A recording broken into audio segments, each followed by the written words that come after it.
हा सत्तेतल्या मित्रालाही झटका आहे आणि सत्तेच्या बाहेरच्या लोकांनाही झटका आहे आणि सचिन सोबत टीम आल्याशिवाय राहणार नाही।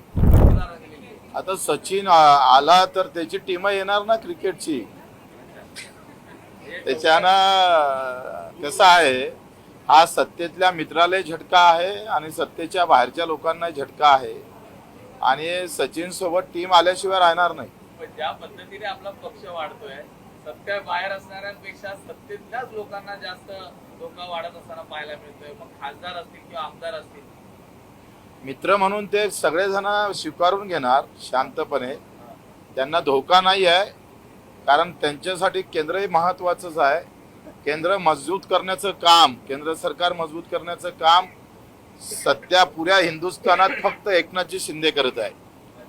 म्हणजे बीजेपीला शक्य झालं नाही पुऱ्या हिंदुस्थानात, ते एकनाथजीनं इथं महाराष्ट्राच्या माध्यमातून केंद्राला मजबूती करण्याचं काम मला वाटतं एकनाथजी साहेबांनी केलेलं आहे। त्याच्यानं मोदी साहेब आणि शहाजी यांना आता पूर्ण ताकदीनं मजबूती भेटलेली आहे।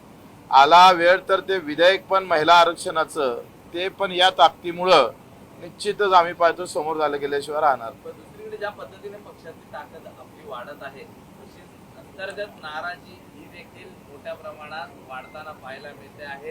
काल आलेल्यांना मोठ्या पदं मिळत आहेत आणि जे आधीपासून कार्यरत आहेत त्यांना कुठेतरी बाजूला सरकवलं। अशी कुठलीही नाराजी नाही। आम्ही जेव्हा काल सचिन भाऊचं नाव सांगितलं, आम्ही 13 विधान परिषदचे सभासद आमदार तिथं हजर होतोय आणि हजर असताना आम्हाला सगळ्यांना वाटलं का आपल्यातून नाव येणार, पण अचानकपणे सचिन भाऊचं नाव आल्यावर सगळे खुश झाले।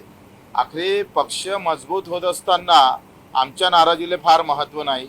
पक्ष मजबूत झाला पाहिजे आणि आमचा जो अजेंडा आहे तो पूर्ण केल्याशिवाय त्याचं एक पहिलं दुसरं पाऊल आता पडत आहे आणि त्या अजेंड्यापर्यंत आम्ही निश्चित जाऊ।